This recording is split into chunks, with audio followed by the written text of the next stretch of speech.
Namaskar, Vanakkam, Namaskaram, Sat Sri Akal, Namaskar. Namasté le cinéma. Nous sommes le vendredi 14 mars 2025 et voici les actualités du grand et du petit écran indien, décryptées en exclusivité par Bolly & Co. Salut Asma, comment tu vas? Coucou Elodie. Ma foi, ça va plutôt bien et toi? Malade, mais d'attaque. J'enchaîne le boulot, Bolly & Co, le podcast, ainsi que la préparation du Festival des cinémas indiens de Toulouse. Hmm. C'est du sport, mais tu me connais, je suis insatiable. Et comme toujours, je sais que tu vas tout mener de front avec une aisance insolente. Oh, t'es mignonne. Et que dire de toi, madame 20 000 abonnés sur TikTok? Merci. Je précise, nous sommes désormais 21 000 sur le compte La Go de Bolly & Co et j'y raconte des tas d'anecdotes sur le cinéma indien d'hier et d'aujourd'hui, alors rejoignez l'aventure. Et au milieu de nos multiples occupations, on est ravis de vous retrouver pour ce nouvel épisode de notre podcast. D'ailleurs, je crois comprendre que tu as un sujet intéressant à nous soumettre aujourd'hui, n'est-ce pas? En effet, je suis tombée sur un article de Al Jazeera titré comme suit: Le sombre secret de Bollywood, les critiques payées qui tuent l'industrie. Et hop, les pieds dans le plat, dis-moi en plus. Un employé de la bannière Yashraj Films, qui souhaite rester anonyme, confirme qu'entre 70 et 80% des critiques de films sont payées. En somme, on monnaie un avis positif qui fera une bonne promotion au film. À cet effet, des projections presse en avant-première étaient proposées aux rédacteurs de ces avis, qu'ils soient critiques cinéma ou influenceurs. Donc par exemple, quand un acteur vante en story Instagram les mérites d'un film, c'est qu'il a été payé pour? Il y a de grandes chances. Il existerait même un menu très spécifique avec différents tarifs en fonction du prestige du critique en question. Viral Bayani, qui serait le plus cher du marché, exigeant 33 000 roupies par critique positive, soit l'équivalent de 350 euros. Il existe même des packs pour obtenir un lot de bonnes critiques qui, plus nombreuses, peuvent avoir davantage d'impact sur les résultats au box-office. L'objectif: créer un bouche à oreille vertueux qui poussera le public à se déplacer en salle. C'est quand même dingue de se dire qu'un véritable business de la critique existe. Et ce n'est pas tout, car même les posts sur Instagram, X ou encore TikTok d'un influenceur ou d'une page populaire peuvent en réalité être une publicité déguisée. Pour les offres les plus coûteuses, la promotion commence dès la sortie des premières affiches. Un influenceur hurle son enthousiasme en story, partage la bande-annonce en annonçant « ça va être un banger ». On pense alors qu'il s'agit d'une réaction spontanée et sans la moindre arrière-pensée. Que nenni, c'est de la pub. Ça veut surtout dire qu'on ne peut plus croire personne. Mhm. Qu'est-ce qui me dit que mon influenceur cinéma préféré n'est pas en fait payé pour donner ce que je croyais être son avis personnel?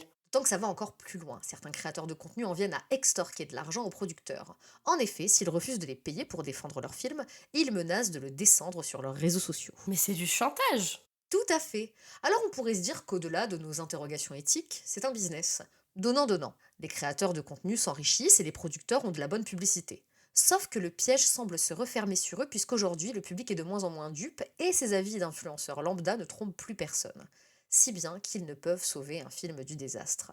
L'exemple récent étant Jigra, produit par Karan Johar avec Ali Abad dans le rôle principal. Après une sortie dans l'indifférence générale et des critiques mitigées, Karan Johar tente de sauver les meubles en sollicitant des influenceurs populaires comme Crick Crazy Jones, qui est pourtant spécialisé dans le cricket. Une fois son chèque encaissé, Jones rédige un tweet succinct, qui semble par ailleurs dicté, dans lequel il exprime tout le bien qu'il est censé penser de Jigra. Je suis morte, ils sont même pas subtils. Et ça ne sert à rien puisque Jigra est déjà un échec commercial. Les producteurs comme Karan, qui ont nourri et glorifié ce système, en sont désormais les principales victimes. Ce dernier, dont les dernières productions ont pour la plupart floppé, a été contraint de céder 50% de sa société, Dharma Productions, pour plus de 100 millions d'euros. Écoute, maintenant je vais appeler sa société Karma Production. Bien joué. Et si on faisait le point ensemble sur les sorties de cette semaine? C'est parti, une séance exceptionnelle de la romance tamoul culte Something Something Unakum Enakum avec Ravi Mohan et Trisha Krishnan se tiendra ce vendredi 14 mars au Mégarama de Villeneuve-la-Garenne à 20h30. Merci Ice Production pour ce petit voyage dans le temps pour lequel il faut vite prendre vos places. C'est le remake de Nuvo Stanante Neno Dantana? Exact. Et les fans de Bollywood en connaissent très probablement la version hindi, Ramaya Vastavaya avec Girish Kumar et Shruti Hassan. Les films tamouls Dragon et Nilavuku Enmel Ennadi Kobam entament leur 4e semaine d'exploitation avec le distributeur Night des films. Enfin, on prend un peu d'avance pour vous annoncer la sortie française de Sikandar, prochain masala de Salman Khan dès le 28 mars.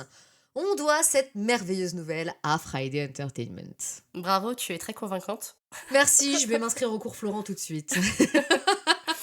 Du côté de la SVOD, je n'ai pas bien fait mes devoirs dans les épisodes précédents et j'ai à cœur de rattraper mon retard. Sachez donc que le drame de Meta Boys sur la relation compliquée entre un père et son fils est disponible sur Prime Video en version sous-titrée anglaise. De même, la deuxième saison de Sous Elle, Le Vortex, est sur Prime Video depuis le 27 février. Une nouvelle série, Dupaya, a également fait son apparition sur la plateforme dès le 5 mars. La rom-com anglaise L'amour dans l'objectif, dans laquelle on suit l'Indo-Britannique Simone Ashley dans sa quête du Big Love, est sortie le 6 mars dernier, toujours sur Prime Video. Le drame familial Van Vass avec Nana Patekar dans le rôle principal est quant à lui sur Z5 depuis ce 14 mars. Enfin, la série Khaki, chronique d'un flic du Bengale, sera en ligne sur Netflix à partir du 20 mars.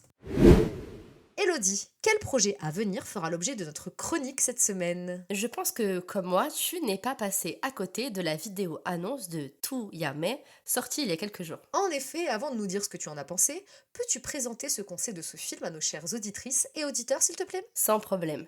Tu Yame, c'est le prochain film du réalisateur Bijoy Nambiar, auquel on doit de nombreux films de genre acclamés comme Shaitan, la version de 2011 bien sûr, ou encore David. Le metteur en scène adore mélanger les genres, allier comédie et thriller, critique sociale et drame émotionnel. Bref, il est la garantie d'une œuvre immersive et originale. Ah ouais, t'as été payé toi aussi pour en dire autant de bien? Malheureusement pas, mais je vais lui envoyer mon RIB au cas où. Plus sérieusement, rien que sa présence à la tête de ce projet est prometteuse. Niveau casting, on retrouve l'excellent Adarsh Gourav qui cartonne depuis son rôle dans Le Tigre Blanc en 2021. Depuis, il excellait dans Connexion perdue et plus récemment dans Superboys of Meltdown. Mais encore? Asma, attends. Face à Adarsh, on retrouve Shanaya Kapoor dans ce qui pourrait bien être son premier film. Et Shanaya, c'est une népokide, fille de l'acteur Sanjay Kapoor et donc nièce de Bonet et Anil Kapoor, cousine de Sonam, Ashvardhan, Arjun, Janvi et Roshi Kapoor. Ouais, donc encore une. Certes, la télé-réalité Fabulous Lives of Bollywood Wives, de laquelle sa mère Mahip est l'une des stars, avait déjà annoncé son lancement au cinéma.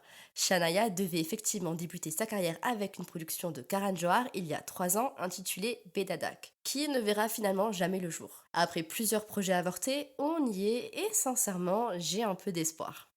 Oui, car Shanaya semble avoir suivi le sillage de sa grande amie Ananya Pandey et s'oriente ici sur un rôle contemporain qui peut lui correspondre. Oui, et justement, de quoi parlera Tu Yame? Le teaser est assez drôle puisqu'il présente 2 influenceurs campés respectivement par Adarsh et Shanaya, prêts à tout pour faire le buzz. Et ce jusqu'à ce qu'une mystérieuse créature ne les attaque. Ah oui, on aura donc droit à un film de survie décalé. C'est en tout cas ce qu'on nous propose ici. Et ça sort quand? Un peu de patience, Tu Yame sortira pour la Saint-Valentin 2026, date à laquelle doit sortir le très attendu Sanam Teri Kasam 2.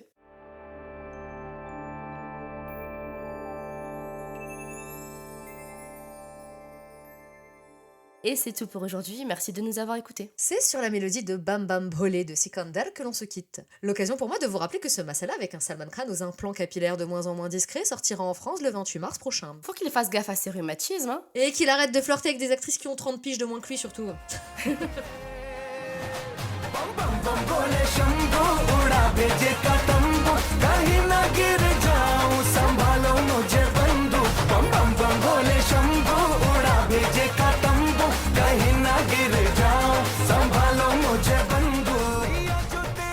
Merci d'avoir écouté Namasté le cinéma. C'était Elodie et Asma du magazine Bolly & Co. On espère que cet épisode vous a plu. Si vous aimez notre podcast, c'est le moment de vous abonner, de partager, de commenter, de liker ou encore de donner une petite note sur votre plateforme d'écoute favorite. Nous vous rappelons que tous les liens vers les bandes annonces, les articles et la chanson de la semaine sont disponibles en description et dans la version retranscrite de cet épisode que vous pouvez retrouver sur www.bollyandco.fr. Et si vous n'êtes toujours pas lassé d'entendre nos voix, nos fous rires et nos coups de gueule, alors rendez-vous vendredi prochain dans Namasté le cinéma.